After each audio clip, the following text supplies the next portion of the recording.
At an airport in Los Angeles, flight attendants Jenny and Paula are getting ready for their next trip. Captain Forrest and his co-pilot Wilsey chat with them and they notice they won't have many passengers tonight because of the thunderstorms. Wilsey also takes some medicine because he isn't feeling well. Then the attendants meet tonight's passengers. George is a teenager who always flies alone and doesn't like to be smothered. Bev has come with her husband Dr. Kingston, whose Parkinson's doesn't allow him to move or speak. Army medic Shyla is nervous about flying while Louise is relaxing with her cat. Niall and Susan are expecting a baby and are quite germophobic, so they clean their seats before sitting, while Forrest and Nika are excited foreigners who don't speak very good English. Henry has brought a cage of hamsters, and when Ralph tries to help him put it in the storage bin, he gets bitten in the process. The cage won't fit, so the flight attendants force Henry to send it to the cargo hold. Businessman Preston keeps sneezing, apparently sick with the same thing Wilsey has. As the plane finally takes off, Jenny has to remind Niall to hang up his phone, and when he refuses, Henry forces him to. Both men get angry and argue, so Jenny sends them back to their seats by reminding they could be arrested when they land if they don't behave.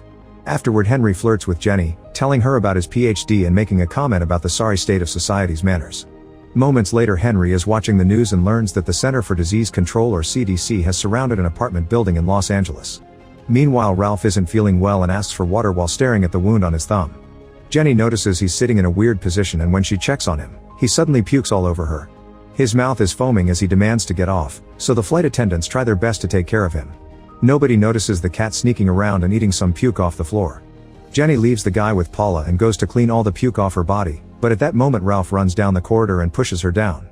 He starts pounding on the cockpit door, asking for the plane to stop, so Wilsey follows protocol and locks the door while Forrest warns ground control of the situation. Henry tries to stop Ralph, but he's easily overpowered, and the same happens to George. Then Preston, George, Paula, and Shyla team up with Henry to hold Ralph and eventually knock him out. Using plastic restraints, they tie up his wrists. Afterward, Shyla checks nobody was injured while Jenny freaks out in private, telling Paula how she failed to be useful in an emergency. At that moment, Forrest announces he's been given orders to land and sends everyone to their seats. The plane shakes a lot as it goes down, and the attendants teach everyone to keep their heads down. Ralph's body keeps sliding and bumping his head, so Jenny and Paula have to make an effort to move him to a seat. While Paul struggles with the seatbelt, Ralph wakes up with red eyes and bites her nose, severely injuring her. Then Ralph goes crazy, and once again the passengers have to team up to push him into the bathroom, locking him up. As the plane finally lands, Shyla uses the emergency first aid kit to give Paul some medicine that will prevent her from going into shock and ties a scarf around her face, but she's losing a lot of blood and needs immediate medical attention. Forrest is frustrated because ground control tells them to wait even though they know about the emergency, and he decides to break the rules by choosing an unassigned gate. Thankfully, baggage handler Ed sees the plane coming and opens the gate just in time. Forrest and Wilsey hold the plane's bathroom door shut while everyone else desperately leaves the plane except for Bev and Kingston because they need help moving. Ed guides the group to the other end of the gate, but the door is locked and nobody answers his request on the radio. They have no choice but to follow Ed through an employee entrance to enter the staging area of the airport.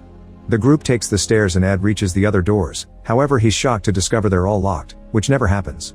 When he checks the power box, he confirms they're under lockdown and everything they do will be seen on the security cameras, which are still active. An argument on what to do ensues, but it's interrupted by the sudden sound of sirens. They look through a window and notice ambulances and police cars outside, only for the window to be covered. A voice announces that the group has been quarantined and they have to wait until help comes. The passengers call their families to tell them what's happening before teaming up to yell at Jenny, seeing her as the representation of the airline's decisions. Jenny doesn't know how to defend herself, but thankfully Shyla interrupts the yelling to point out she has a medical kit in her luggage that could help Paula survive a few more hours. Jenny takes Ed and few passengers with her to look for Shyla's luggage, but at that moment the power goes out. Ed guides them with his flashlight, and when they return to the plane, they discover Wilsey and Forrest are gone. Jenny opens the bathroom and is horrified to see blood everywhere. Preston moves to get his laptop and bumps into Kingston, who is sitting alone. His wife is gone, and when the others wonder what happened, Kingston uses his eyes to point at a pair of plastic cuffs on the floor that have been chewed through. Meanwhile, Ed cuts the carpet on the floor to reach a hatch that takes them directly to the baggage hold. Jenny reaches for Shyla's medical kit while Niall grabs a gun from his suitcase.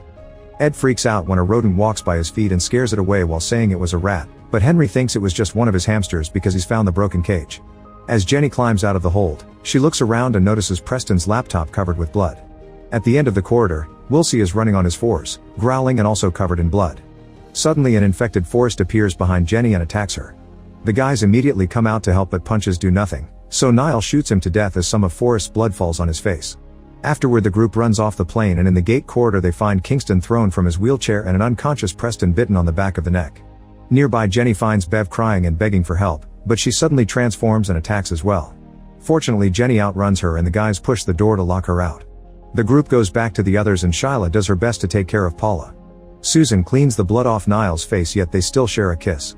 Henry and Ed put furniture in front of the door to keep Bev out and Jenny looks around, finding drops of blood on the floor and worrying about where they came from. Finally snapping, Jenny tells everyone to shut up and takes over leadership since the captain is dead. Shyla explains this isn't any known disease and Jenny remembers the building on the news, which was also quarantined. Kingston notices a rat with very red eyes nearby, but he can barely hum, so he isn't hurt. The rat falls on his head and manages to bite him before George knocks it off. While the guys catch the rat in a bucket, Shyla takes care of the wound. Then the group agrees to lock George and Paula up in a crate in case they'll transform as well. Then Ed uses a glove to grab the rat and notices there's a tag on its leg, meaning it escaped from a lab. George says Henry brought it and lied about the hamsters because he's certain he saw long tails in the cage earlier. When Henry denies it, Jenny takes him aside to demand the truth and Henry swears he didn't, pointing out lab rats wouldn't have passed the security check. As they hug each other for comfort, suddenly Ralph comes out and jumps on Jenny while ignoring Henry's attempts to stop him. The others hear the screaming and rush to help, combining their strength to strangle Ralph with a hose. At that moment Ed gets a message on the radio saying that the CDC is finally there. The group gathers at the door but the 4 officers come in instead of letting them out. They hold the group at gunpoint while taking the rat and Niall's weapon, then they go to Paula and Kingston to give them injections. The group demands an explanation but the officers only say it's protocol. The officers then demand the others to also agree to an injection. Everyone is hesitant, so Louise volunteers first, but before she can be injected her cat bites her neck and runs away. While an officer opens fire and misses every shot, Kingston finally transforms and jumps on the guy to bite him. The other officers shoot Kingston down and try to take their partner away, only to find the door locked. They shoot at it to force it open and run outside, so Forrest uses the chance to follow them out. The police open fire as soon as they see them and kill them all except for one agent, who only gets shot in the leg. The group drags the surviving agent inside before closing the door. At that moment they hear the roars of the infected people getting closer, so they run to hide inside a container. Susan stops when she notices Niall foaming at the mouth, so the others have to drag her in as they explain he's infected as well. After closing the container, Shyla points out each injection had a different color, so everyone was getting a different thing and not just protocol. Henry reveals he picked up a gun and forces the officer to confess what he knows. It turns out he isn't with the CDC, he's actually with the CBDT, or Chemical Biological Domestic Terrorism Organization, which works under Homeland Security. One of their units went to that apartment in LA a few hours ago but nobody came out. In the attic they found a bioterror laboratory created by a cult. They tried to develop a cure based on a survivor but it only made it worse, implying this group was going to be the next human trial. After confirming the rats carry the disease, the officer takes the gun from Henry and self-deletes. Nika has a breakdown while Ed remembers this terminal often gets flooded because of an old drainage tunnel, meaning they could escape through it if they find it. Suddenly Wilsey appears on an opening on top of the container and grabs Ed's hand, so Henry tries to shoot him only to discover he has no bullets. Ed tells George to push a button that lifts the container and crushes Wilsey against a beam. Afterward the group leaves the container and Ed guides them through the area while Jenny notices Henry is missing. Nika walks at the back and suddenly something drags her away from the others, so the group hurries up the stairs to escape. In secret, Henry is accessing a bag with another gun. As the group runs, Jenny trips and finds Paula, who has transformed too. Jenny has to accept her friend is gone and uses a wrench to fight the creature until she pushes her off the platform, killing her. Then the group makes it to an office where they look for the terminal blueprints, which show them a way through a wall to find the drainage tunnel. Meanwhile George reveals he stole Henry's bag and inside he finds suspicious documents recording lab experiments, not to mention a mysterious box.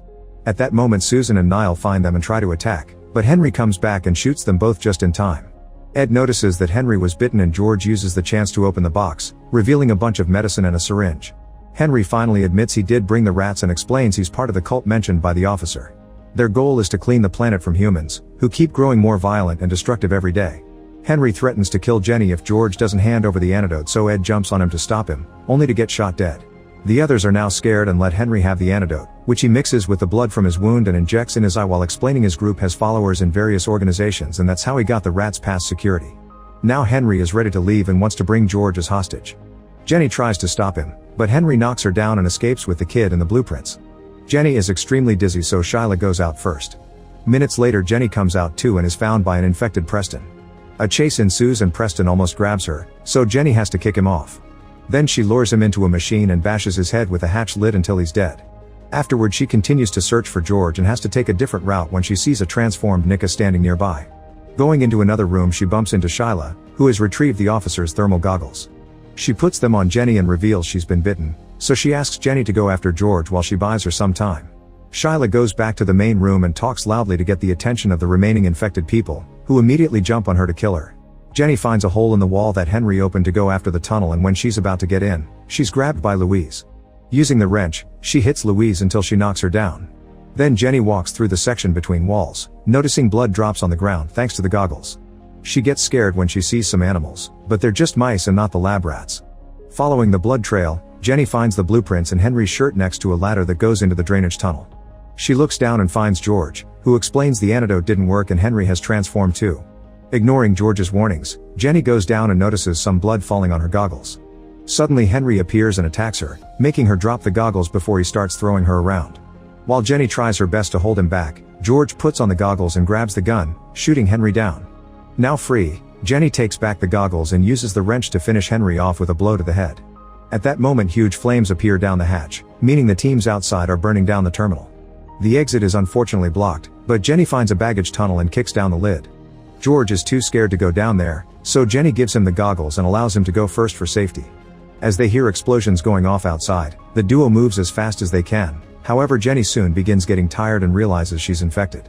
George turns around and notices her puking, yet he refuses to leave without her. Jenny agrees to keep on following him just for his sake. Eventually they find the exit, which is blocked by bars. George manages to simply walk through them, and when he turns around again, a transformed Jenny reaches through the bars to attack him. Thankfully she's too big to come through and George gets free by taking off his jacket. Afterward George finally gets to escape from the airport. Meanwhile Louise's cat escapes too and makes its way to the city. Make sure to subscribe and turn on notifications so you can watch more videos like this. Thanks for watching.